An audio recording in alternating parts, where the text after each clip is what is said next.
Good evening, everyone, and welcome to the Inspiredu Young Professional Town Hall. This is the second in our Inspiredu Town Hall series. We are very excited to be back. We had a great time last time, and so we thought we'd just keep it going. Very excited about the conversation tonight. We have an amazing panel, and we are going to get into a lot of great examples of getting your career started, all the different kinds of ways you can go. We'll do some advice, we'll get some advice, we'll take some Q&A, all that good stuff, and we're really excited. But before we go too far into that, I want to introduce the delightful CEO of Inspiredu, Richard Hicks. Richard, how are you tonight? I'm doing good, Dana. It's good to see everyone. This is exciting to have our second town hall. This one is another really big highlight for Inspiredu, and I want to thank Dana, thank you, and thank the panelists for your time tonight. We're looking forward to learning a little more about how you can actually break into tech from education. And Inspiredu, the one thing in our mission, if you notice, is that we help underserved youth develop skills needed for education and career success. This is the journey we want to be able to have everyone feel like they're on, or they're enlightening themselves on it. Is not one of those small things in our life. All of us have a story we can tell, and we need to tell that story, and we need to answer the questions that some of you out there have sent in, so that you can learn more about how you can break into it, what kind of barriers you're facing, and how to get through it, even through this whole COVID crisis. We have a lot of learning that we can do, and that is a key component of Inspiredu, and making sure that we can bring those pieces together and you can tell your story, because it helps our mission to be even richer than it is. So with that, I'm looking forward to this discussion. Thank you all again for your time. That's the most precious thing in this world, and being able to have this time to learn more about you is definitely something that hopefully everyone, panelists, moderator, attendees, can take forward. Thank you, Richard. A couple of housekeeping notes before we get started. You'll notice on your screen you've got a Q&A button kind of beneath where we're speaking, and you can feel free to go ahead and put some questions in there as we go through the discussion tonight. We will get to those after we sort of finish our panel conversation, and we may not get to all of the questions, but we will do our best. If we have repeats and stuff, we may sort of just combine them into one or two questions. Also, don't forget, we will have breakout rooms at the end of the Q&A, and you will have the opportunity to go directly into a breakout room with one of our delightful panelists from tonight. And also we'll have a couple of recruiters that will have their own breakout rooms as well. So without further ado, I want to introduce our panel. For those of you who have seen me moderate before, you know that I don't like to read long bios. So I'm just going to introduce everybody by sort of their name and title, and then I'm going to bring it over to them and let them tell you a little bit more about themselves. So first of all, we've got Christian Brown. He is a marketing manager at ETS Solutions, among many other things. We have John DeShazer, who many of you already know, the president of Logic Spree. We've got Gilda Doria. She is an ecosystem partner manager for Call for Code at IBM. She gets the prize for the longest title tonight. And then we have Glody Lobo, who is a test automation engineer at NCR. So welcome, panelists. Great to see you all. And as I said, I want to get you guys to talk a little bit about your backgrounds. So I'm going to go to Christian first. Can you just share a little bit about your educational background and kind of where you are in your career right now, and then we'll go from there. Yeah, awesome. Thanks for having me, Richard. Thank you for inviting me to be a part of this. And so like Dana said, I'm the marketing manager at ETS Solutions. We're a faith-based technology consulting company, and I've been here for about 1.5 years. And before that, I was a student at Kennesaw State University, studying entrepreneurship, where I was able to start a few businesses, travel to some cool places, and start a podcast that I still have today. And the podcast was really the leverage that I used to get into the technology industry and meet some amazing people, mentors, friends, business partners. And that's how I got to where I am today. Awesome. Well, thank you for that. I'm going to really jump around experience levels here, because while you're all young professionals, we do have a variety of experience levels. So I'm going to go to you, John, next. Can you share a little bit about your background and journey so far? Sure. Well, hello, everybody. My name is John DeShazer, and I'm the president of Logic Spree. Logic Spree is a Salesforce consulting firm that's based here in Atlanta. Prior to starting Logic Spree, actually, I was in the corporate space. So I was a consultant for Blue Wolf, which is part of IBM. That's also in the Salesforce consulting space. Going way back to where I started off, I went to Georgia College down in Milledgeville, Georgia. And from there, I graduated, went down to Florida, worked for a little bit, came back to Georgia, moved to California, worked over there, came back here, and then just really started focusing around technology once I got back. Started off in the sales space, moved into analytics, and then into systems management, specifically into sales tools and marketing tools. Eventually, getting to the point of where I had the idea to start my own Salesforce consulting firm, which I launched about 3 years ago, and it's been going well. So John, how long have you been in the workforce overall? Yeah, let's see, 11 years. So so like you only get a couple more years where you get to be in the young professional group. You're like, exactly. Okay. Although I'm still working on facial hair, a lot of people assume I'm a lot younger just because I'm a baby face. So you can pass. Yeah. All right, let's move on. And Glody, let's come to you. Can you share a little bit about your background, education, and where you are now? Yeah, sure. My name is Glody Lobo. As Dana said, I'm a test automation engineer at NCR. Prior to that, I was in an internship program called Year Up, which is based in Greater Atlanta. And so right before that, I graduated high school. So yes, I am the youngest on the panel. I'm 19 years old. And so my journey thus far has been very, blessed, and I'm happy to be here today. Awesome. Thank you, Glody. It's great to have you here. All right, Gilda, last but absolutely not least, can you share a little bit of your journey? Yeah, absolutely. Hi, everyone. Gilda Doria. I am an ecosystem manager for Call for Code. It's one of our humanitarian initiatives here inside of IBM. I've been at IBM for 6 years in a variety of different roles. I was in sales for a little bit, chief of staff to our CIO, so got a really inside look at what we do with our technology inside the company. Spent a little time in corporate social responsibility, and ultimately landed in my dream job just working with our clients and helping activate these social impact initiatives that we have with technology inside the company. Did you say how many years you've been in the workforce? Yes, I've been in the workforce 6 years now. So we really have all levels. So I do say often that I won't ask everybody the same question, but with you all, I may do a little bit of that because you're all coming at this from such different perspectives that I think it'll be kind of fun to see how your thoughts on these different topics compare.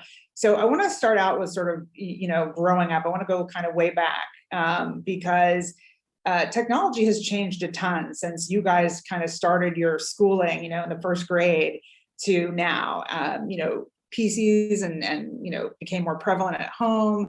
Smartphones became, everybody had to have one. It started becoming requirements for school to have some of these tools and those kinds of things. Certainly internet access, all of that. So I'd love it if you would each sort of talk a little bit about what you did or did not have access to growing up and how you feel like that impacted both, your education, but also your choice to get into technology as a career. So we'll just go backwards, and Gilda, we'll start with you. Awesome. So this I thought it was an interesting question. I don't know how sophisticated my exposure to technology was. I think we're all, maybe some of us, kind of in a similar playing field. I definitely had appreciation for AOL dial-up and things of that nature, and Microsoft Word and PowerPoint. But I think my curiosity really, came to bear after graduate school, and I was looking at different entry-level programs and sales and development programs like Oracle, Microsoft, the IBMs of the world, and just really wanted to get my foot in the door. I think my long-term goal was always, using technology at scale to do good work in the community. But, my appetite for that came through just getting my foot in the door, exploring different technologies and what they were about, and just kind of, I would say, feeding my curiosity in that sense. Well, arguably, you could have done some of that at any company, right? It didn't have to be a tech company. But was there something that specifically, interested in you in those companies that you just mentioned? Yeah, I think IBM, what makes it so great, it's a company with just a lot of different industries and a lot of different business units within it. And when I say that, I mean, you can come to IBM, you can be a seller, you can be a marketer, you can go into consulting. So I think when you do look at different career opportunities, it's definitely important to have that flexibility, because we all know that your first job out of college or your first job out of high school won't always be your dream job. So having the opportunity to pivot into different areas, I've probably had 4 or 5 different roles in the 6 years I've been here, is what makes bigger organizations so great. And of course, you can get that at smaller places too. But I think it just opened my eyes to a lot of different career paths. And I think it's really important as you explore options to take that into consideration. Yeah, absolutely. All right, Glody, I'm going to bring it over to you. What was your access to sort of technology growing up? And was it something you always knew you wanted to get into? Give me the background on that part for you. Yeah, sure. So growing up, I did have the opportunity to access technology. I'm not that old, but I was able to see like the flip phone, playing on my dad's flip phone, to play on his BlackBerry, to now owning my own smartphone. So being able to kind of see that evolution, it really, excited me. So ever since I was young, I was always curious about, how things work. Why do they work this way? And I was taking things apart, putting them together just to kind of make it work myself. And so I think that's where my curiosity began. And so I always knew I wanted to be in IT. Maybe not exactly what I wanted to do, but my curiosity started from a very young age. And so, yeah, I'm glad to be here today. What's interesting about that for me is that I had access to some technology when I was younger. It was very different technology than what you guys had. But I remember being that way too. I remember playing on a computer that my dad brought home and being really intrigued with how to make it work and all the things. But from my generation, certainly as a woman, and I think this is true for people of color as well. You guys can correct me if I'm wrong, and certainly we're different ages, but I thought it was cool, but I never thought it could be a career. It didn't even occur to me that that was an option. So I think that's, thankfully something that isn't quite the same anymore. So that's a great thing about what's happening now. But all right, I want to move that over to John now. Can you talk a little bit about, where your interest in technology came from and what you had access to? Sure. Yeah, so my experience started off in DeKalb County. I'm from Decatur originally. And my parents, they didn't attain high levels of education. My father was actually a mailman, so he knew, his role, and my parents knew what they knew. But however, we were fortunate enough to have a computer in the mid '90s, and I have an older brother who's 13 years older than I am, who grew up in the '80s and early '90s, was fascinated with computers. So once we got a computer, I got exposure from him at a really young age about customizing technology. It started off by just customizing video games, so just understanding how to change things, to change outcomes, to even modifying to some of the tools with our computer. And then I became that technology expert in our household. So for my parents, helping them use new pieces of technology. And so for me, it was just learning how can I help more people in my family. It didn't occur to me to think about a career in technology, but because I got exposure at a young age, it started really coming naturally. And actually, I do have a story about the AOL days. So I remember when we received the floppy disk in the mail, and we installed AOL, and we got the notification, you've got mail. So my sister and I think I was maybe 6 or so, 5 or 6, thought literally we had mail in the mailbox. So we both run outside to go check the mail, and we don't see any mail there. But fast forward to today, I actually have an app called Informed Delivery that lets me know that I actually do have mail in my mailbox now. So it's all kind of come back a little bit. That's pretty funny. I love that. All right, Christian, and I promise you guys I will not do every question to every person after this, but Christian, talk a little bit about, what drew you to technology and what you had access to growing up. Yeah, definitely. I always say that I believe millennials and Gen Zers, they have an advantage when it comes to technology because a lot of us grew up with it, right? Like for myself, I grew up playing video games, and I got my first cell phone in 5th grade because one day I came home from school and no one was home and the door was locked. I couldn't get in. And so I had to sit outside and I was crying. My parents came home. And after that, they gave me a phone. And with that phone, I noticed I had access, right? So I had access to other people. I could call people, text people. And that really opened my eyes to how technology is a bridge. And fast forward to now in podcasting, it's the same, right? With the podcast, I can talk to people all around the world through the technology that we use every day. And so like John said, it all came full circle for me as well. That's awesome. All right, I want to kind of open it up now to a little bit more of a discussion between all of us, because I want to talk a little bit about the education system. I mean, we all know about Inspiredu and the work they're doing to help bridge that digital divide and make sure that everybody has access to devices and to the learning that goes with that.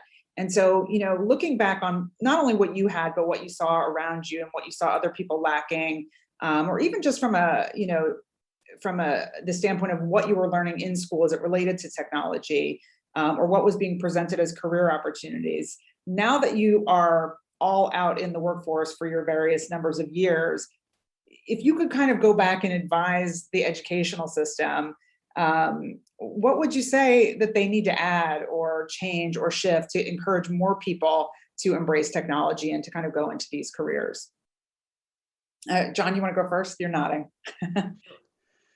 And you guys all can just unmute if you want and jump in, please.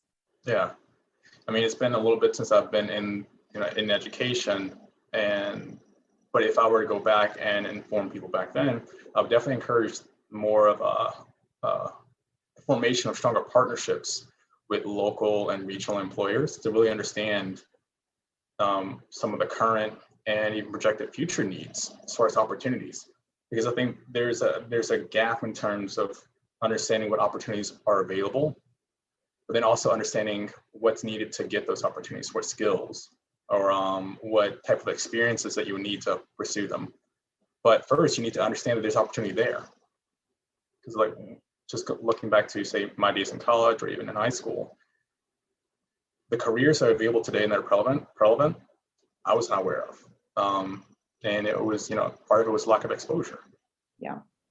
I was talking about sort of the way it was for me at my age, but I do wonder if it's changed, and you guys can tell me because you've been in school more recently than I have. But, one of the things I think back in the day that was true was that anything around technology, IT, computers was sort of taught as programming. And if you didn't like programming, then there was that was it. Well, then that's not the career for you. Like there wasn't that understanding that you can sort of go into technology as a marketer or a communicator or a salesperson or a designer, and that there were other things to do besides just code that could still get you into this really, amazing industry.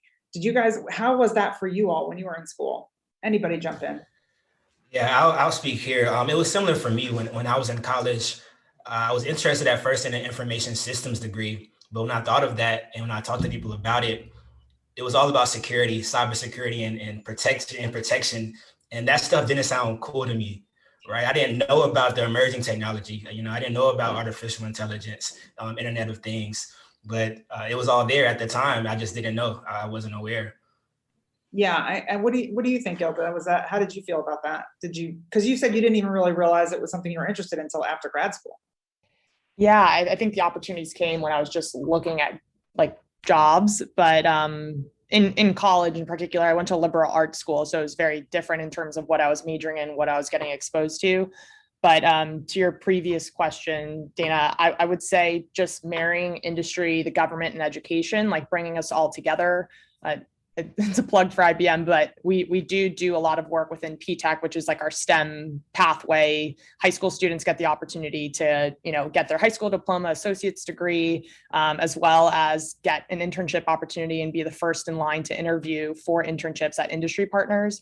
Because I'm a firm believer, if you see it, you can do it. And giving students and mentees and different people just across the globe the opportunity to get that exposure, I think is really important, especially as you're developing and kind of choosing what career paths to go into.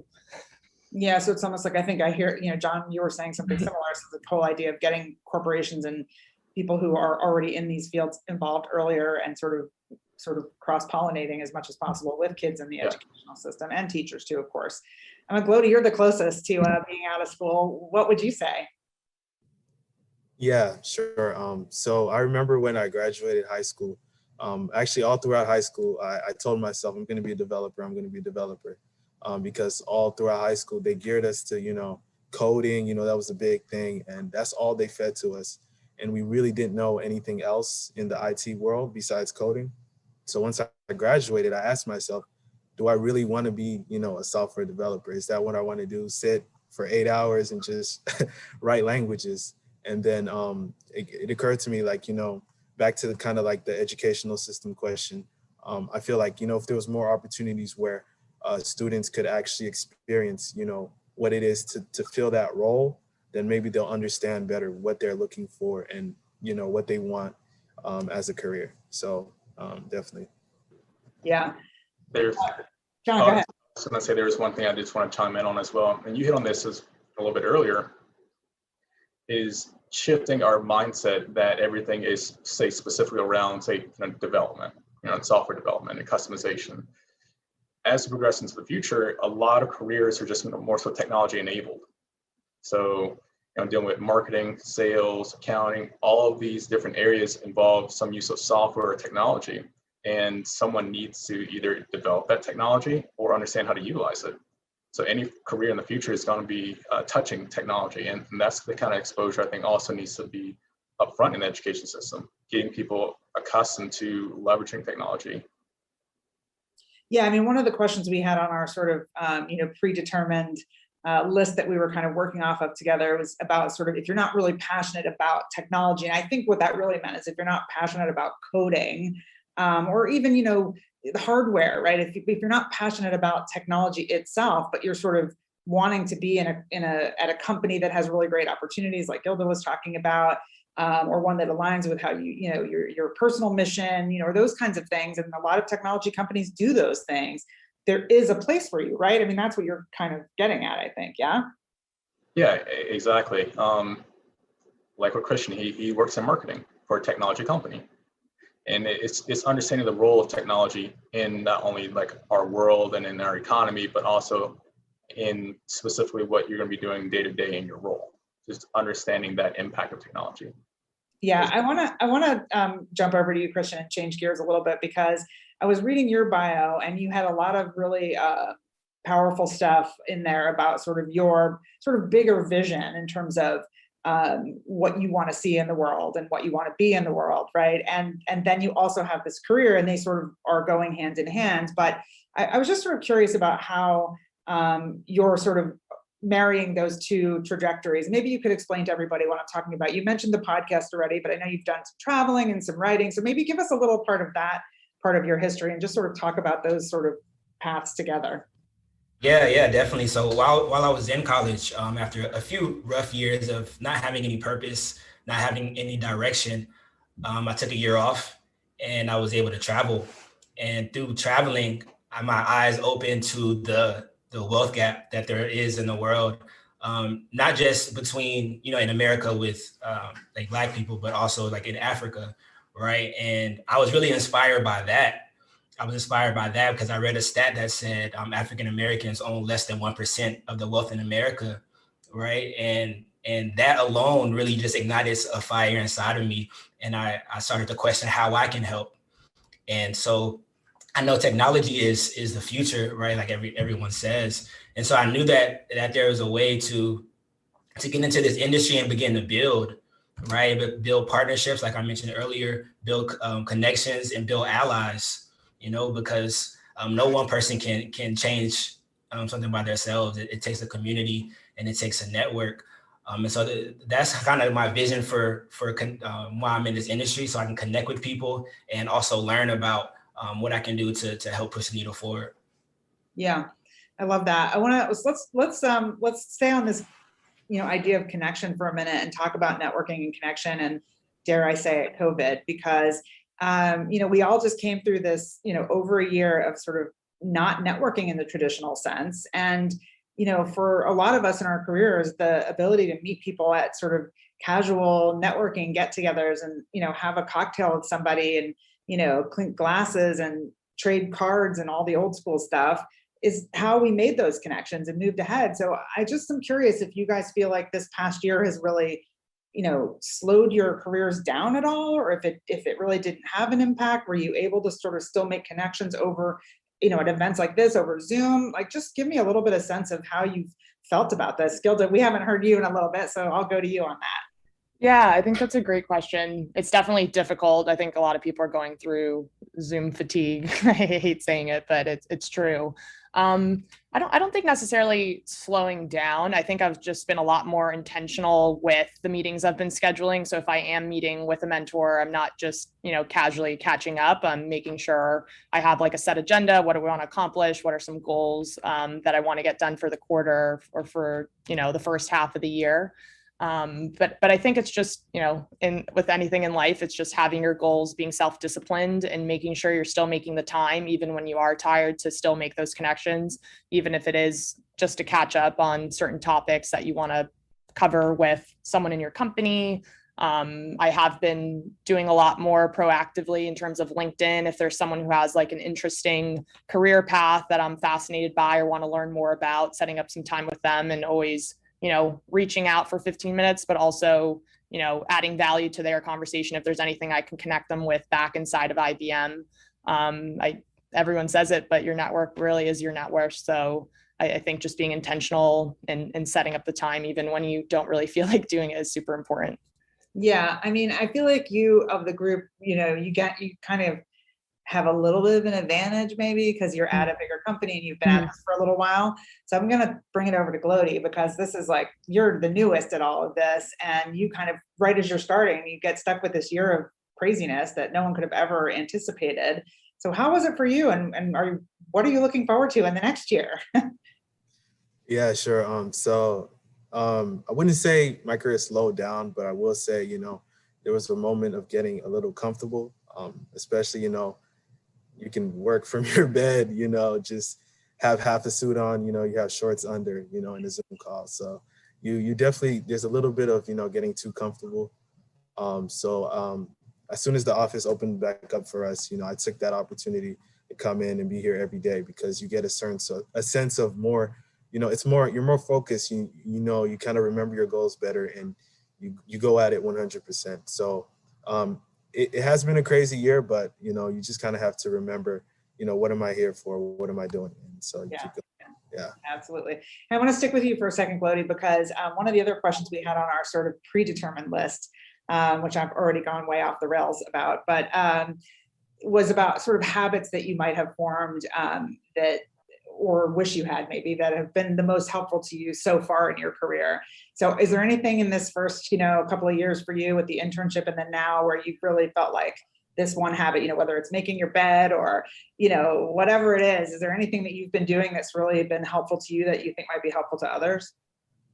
Yeah, definitely. So we do live in a world of a lot of technology and but what I like to do, I like to write down my goals for the day or the task I have for the day. I feel like when you write it down, you have more sense of like urgency. I have to get this done. And so writing things down has really helped me stay organized and accomplish my tasks and goals. And so that's one advice I would give. And also keeping in touch with my mentors. You're not on this journey alone. There's definitely people out there you can definitely reach out to whenever you feel overwhelmed or you feel like, you can't really make it through the day. So definitely reaching out to them. They're definitely a support team as well as family and friends. Never do it on your own, basically. Yeah. Absolutely. All right, Christian, I want to jump over to you now because you've got a lot going on, podcasting and work and all the things. So what about you? Any habits that have really like saved the day for you? Let's see. I definitely say journaling. I'm a huge advocate for journaling, just because we have so many thoughts, especially someone like in my position who has so many different roles. There are always things going on. If I don't write down my ideas in the moment, I end up forgetting them. And so that's been huge for me, journaling, and then reaching out to people is with the open heart, open mind, and saying, "Hey, are you okay?" I think that's a question that has been kind of overlooked the past year or so. Just genuinely asking if someone is okay. I think that can go a long way. Yeah, I think there's also just an interesting point you're making about reaching out to people, because I think especially when you're new in your career, you're afraid to do that sometimes. But you have to kind of remember that the people that are, above you on the corporate ladder are just people too. And it's nice to have somebody ask how you're doing. So yeah, and I want to say something to that too, if I can, really quick. Please. Yeah, so like I'm kind of in a cool position because I do host a podcast for ECS Solutions as well called CIO Insights that releases tomorrow actually, and with that I get to talk to CIOs, and a lot of the times they say, you know, people think we're so tough and we're so hard, but we're really soft on the inside. We have families, we have things that we go through. And so we struggle as well, right? And so I think once we break down that hierarchy level, that hierarchy scene, and just say, okay, this is a human just like I am, I think it becomes easier, and it takes a lot of the fear away from talking to someone that's higher up than you. Definitely. All right, I want to switch gears again a little bit, but not exactly. I want to segue, because I think, you know, just like that, you know, sort of is something to think about as you're going through things. There's another, you know, when you're younger and you're sort of looking at your career and you're thinking, well, I don't know how to do this yet, or I'm not comfortable reaching out. You have a bunch of skills that you probably don't even realize you have. And you can, I think there are ways to turn those skills into, you know, to meet criteria for jobs. So I'm going to bring this over to Gilda. This is my really crazy segue to get to your soccer career. Because, you know, I was talking about Christian's bio, and Gilda's bio is also phenomenal. And so we've got like a professional sports hero on this panel with us. So I just want to talk about sort of how, you know, your background in sports sort of prepares you for your career, because, you know, I think people maybe sometimes are so focused on their sport as they're coming up in high school, even ending college, and they don't focus as much on what they want to do after the sport, but they're building a lot of skills during that time, right? Yeah, absolutely.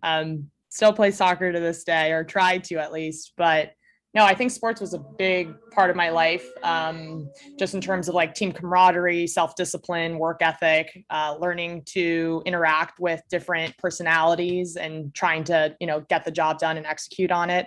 I've definitely transitioned that into the workplace. I think, you know, it's not a one size fits all approach when you're working with colleagues and different leadership. You're definitely need to tailor it to your style, but I think the work ethic, the attitude, I think those are the two things that one of my best friend's mom actually told me. She worked at IBM for 30 years. She said, you know, whatever job you take, I had a great experience at IBM, but I came in with the right attitude and I worked really hard. And, you know, networking helps too. But I think those two things are things that you can control, and it doesn't require a specific, you know, skill set or intelligence level. It's something that you can control and take ownership of. And I've definitely done that throughout my career, and it's been successful. And it's brought me, you know, a lot of great opportunities. But I think, you know, it's great for interviews too. So I think it doesn't have to be sports. It can be anything. If there's a hobby that you invest a lot of time into, find ways that those skills translate into conversations when you go into your job internship or your interview for your full-time position. Because I think that people like to hire people that they know that they like and that they can work with, and showing those skills definitely translates in conversation and as people look to, you know, down select you for a position. Yeah, I think that's a great point. I mean, when you can share some of that, I think, first of all, to your point, and I think the point I was getting at too, is that you can answer those questions about, you know, if you don't have I ran a team of 5 people and this is how I solved X problem, you can say, you know, when I played soccer in college, XYZ happened and here's how I solved the problem, right? So you can still sort of showcase your skills through those hobbies or those sports or whatever it was that you were doing. But I also think you're right. When people get to know you, if you're sharing your personal story a little bit, that is a connector, and people want to hire people they know and like, and all of that. You're so right about that. Can you just tell everybody like about your soccer background a little bit, because it's cool. Sure. I grew up through like the youth national team system. So playing Olympic development program, it's called ODP. People play other sports. Maybe, you know, basketball is AAU, and kind of like different programs that you have just in terms of development. I'm originally from Paraguay, so I did try out for the Paraguay national team. My dream was always to play in like a World Cup or Olympics. Didn't quite get there.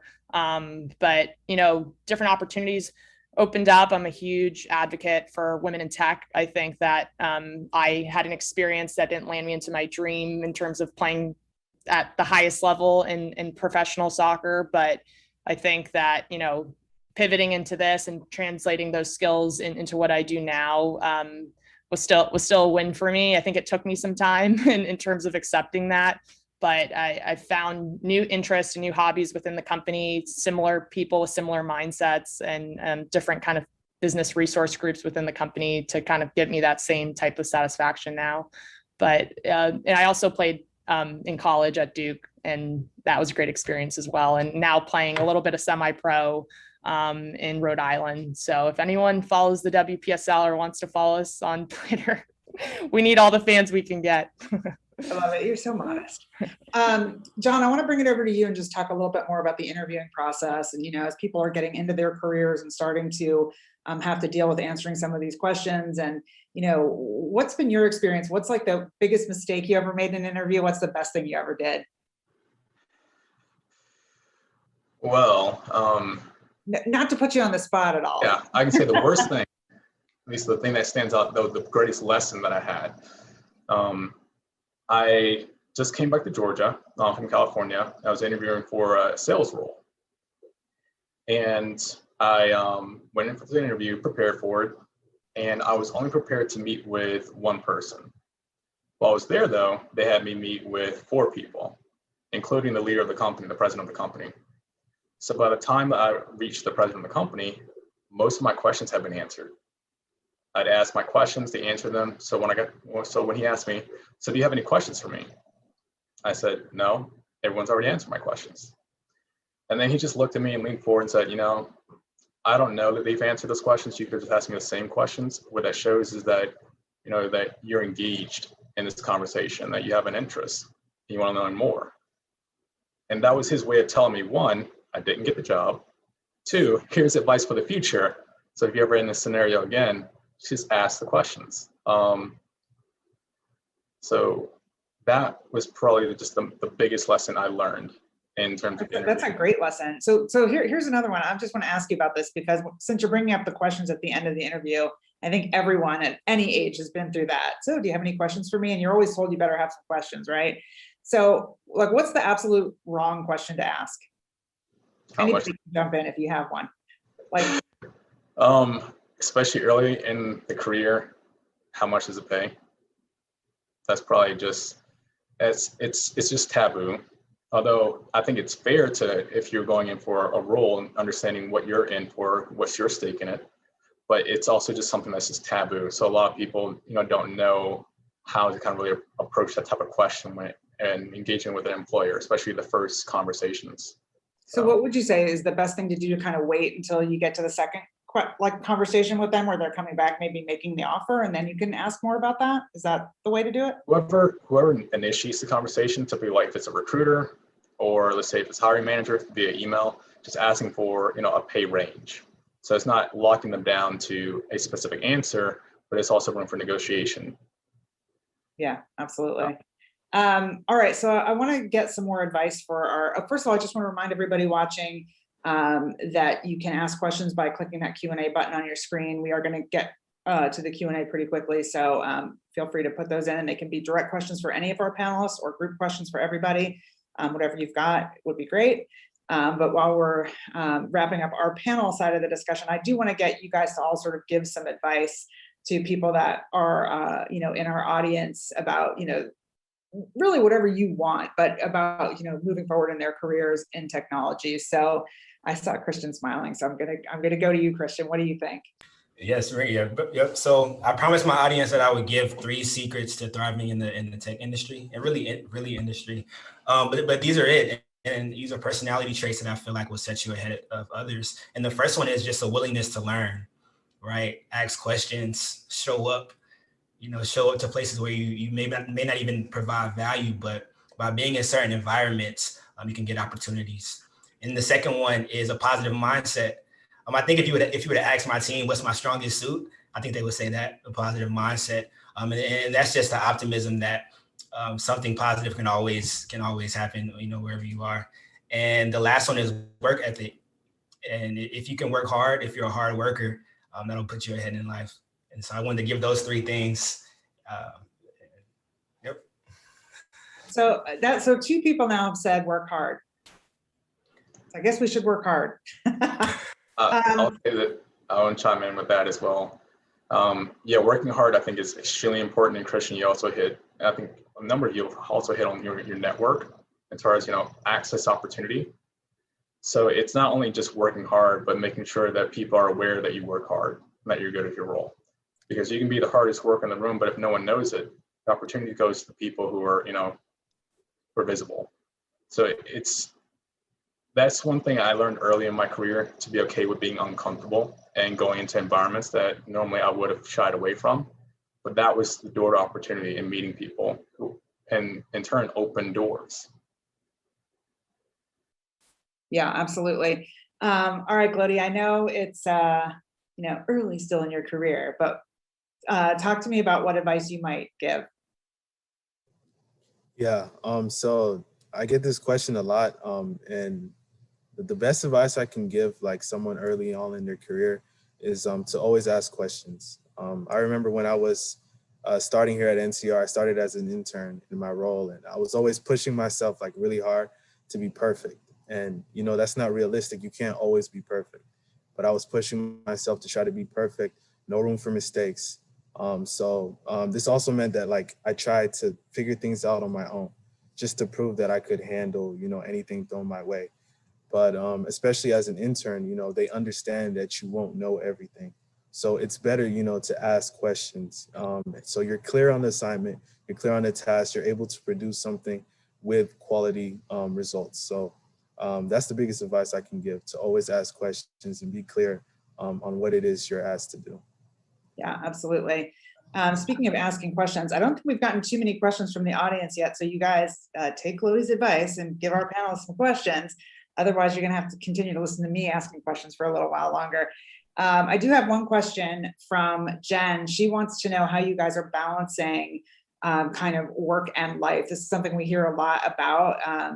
We didn't get to think about that much when we were growing up. We weren't allowed. We were supposed to work. But I know people are much more looking for that work-life balance. So Jen's asking sort of how you guys are managing all of that in your careers and your lives. I don't know, Gilda, you're already unmuted, so you want to take it? Sure. I think balance, like I said, everyone's pretty tired nowadays just being on calls all day, but I think just always making time for the things that are important to you. I think there's 24 hours in a day. I can't imagine that there's not time if you love playing sports or exercising or spending time with your family. Wake up a little earlier, even if it's 1 or 2 hours earlier, and get it done in the morning or get it done in the evening. But I also think balance is good. Like I'm very big on like big planner and just making sure I kind of run my life by the calendar. And if there are times that you want time for yourself, or even if it's for planning or kind of getting your thoughts together on what you want to accomplish or where your goals are for the week, like blocking that off. And I'm being intentional. So yeah, I think calendar, and I think, there's enough time in the day to always get things done. It's just you being proactive and making the time to do so. Yeah, absolutely. I want to jump off of that. Just, I don't know, whoever wants to take this, but are you guys finding it hard to sort of set boundaries with all of the, phones, and our bosses like letting you stop working and go have a life, or not so much? I mean, you are the boss, John, so I don't know. Well, in terms of boundaries, I do believe in boundaries, and it's, set at the personal level. And I kind of want to return back to the previous question with Jen as far as balance. I think that also depends on what stage you're in, where you are in your career. Because for me, earlier stage, I ended up spending a lot more time developing the right skills, making the right connections, and growing to a point. But I had a goal in mind. But then it's also thinking of what are you ultimately working for? What's the purpose? Are you just looking to just grow and accelerate your career to have as much money as possible, to have things? Or are you looking to have peace in your life? Or are you looking to have enough? So when is that point of enough? And then having those boundaries, anything that is going to cost you more as far as your time or resources for things that are not bringing you towards that kind of peace in life or what you want in life, then really evaluate what are you doing? Why are you doing it for? Why are you stressing yourself out? Or how do you change the situation a little bit to make sure that you're getting what you really want? Yeah, absolutely. We do have a question from our audience. They want to know, I don't know who asked this, but we were asked if a job in web development is a good career. So I don't know who wants to take that, but I don't know. John, you want to take that? Sure. Web development is I think it's a great career. It's usually it's easier to get involved with web development, especially with small organizations that have a need for web developers. Because if you think about, most organizations have a website. Now, the skill sets that are required to, say, build and manage a website, you can learn on your own. So you can learn HTML, you can learn CSS, you can learn JavaScript. And small organizations are more likely to take a risk and allow you to build that experience, especially in web development, which can lead you to further your career still with small and medium-sized organizations, or even looking at large organizations once you've developed the right skill set. Because these jobs are in demand, and there's an opportunity to develop your skill sets. Yeah. All right, we have another question, and I want to direct this one to you, Glody, because of your Europe experience.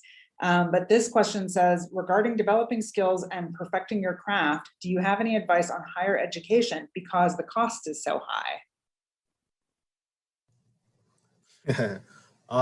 So the way I would take this question, so with me at least, I'm still a full-time student, as also working here at NCR. So at the end of the day, you got to really understand, what is it I'm looking for?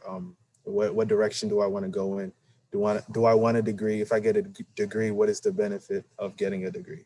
And so I can't say, you have to go to college, that's not something I can just put on everybody, but you just kind of have to weigh your options and see what works best for you.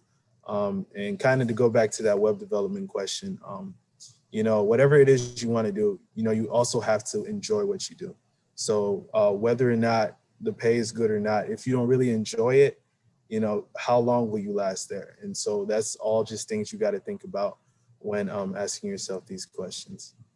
Yeah, absolutely. Does anybody else want to weigh in on that? I feel like we have seen a lot more over the last, I don't even know, maybe it's a decade now, certificate programs as an option. So some people are doing that. And, I don't know if you guys have any thoughts about that. I know, Christian, you mentioned just not, finishing KSU not too long ago. So, do you have any thoughts about college versus certificate versus some other way to kind of get there?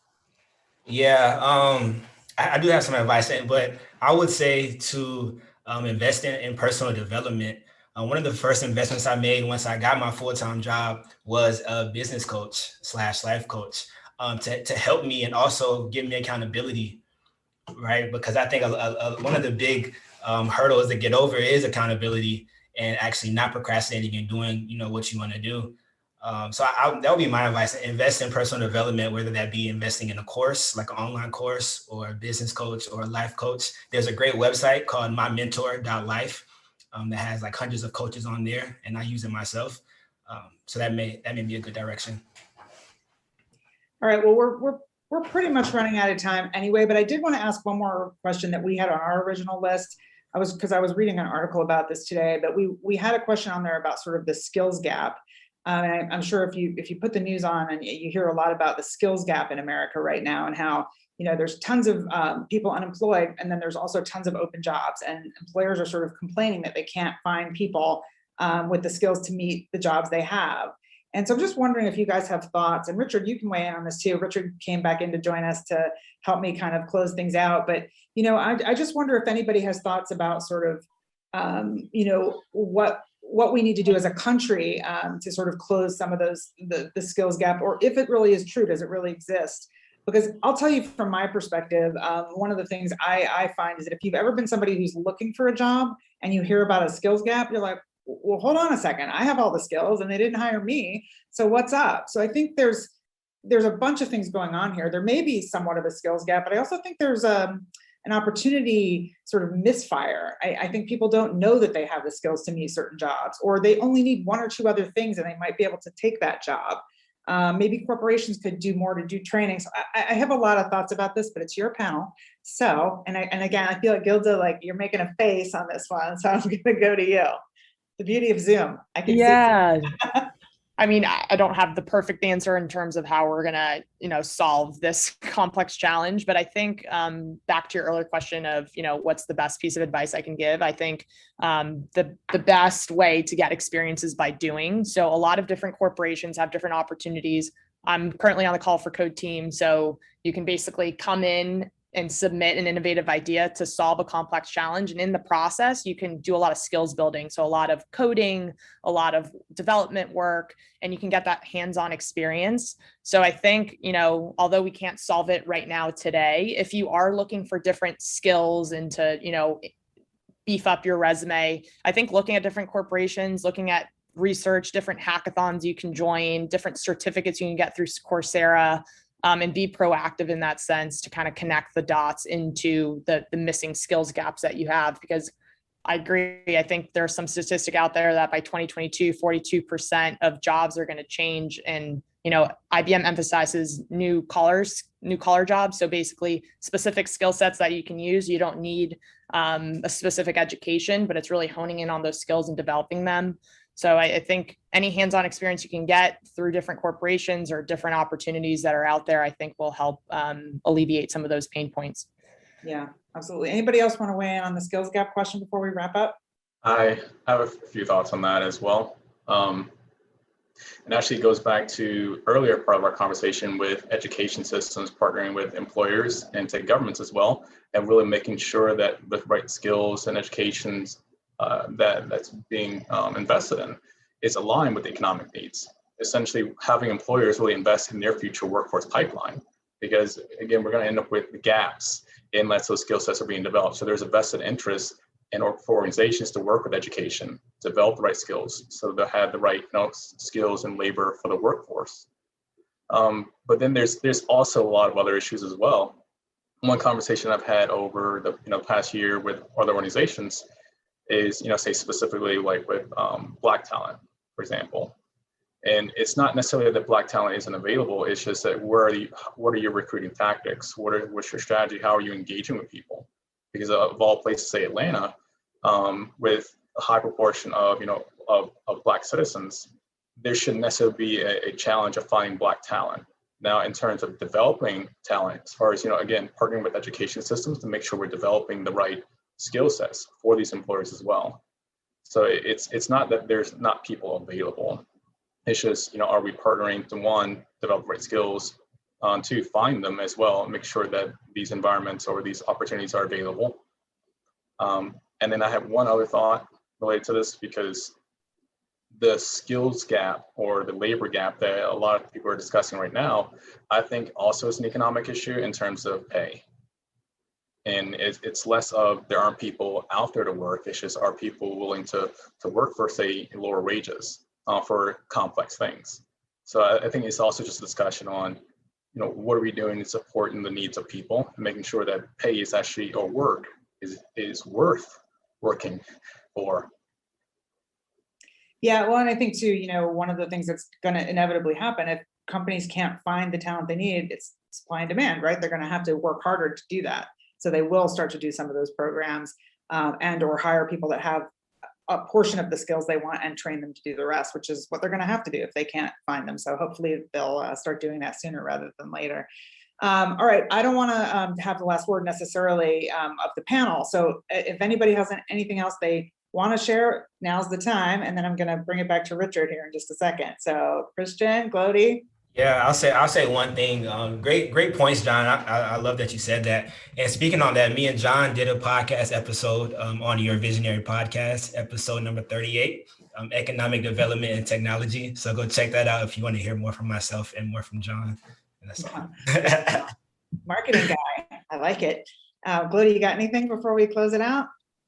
Yeah, everybody kind of touched on everything. I feel like it's kind of an effort on both sides. Like John said, is it worth working, here for whatever wage I'm being offered? But also, you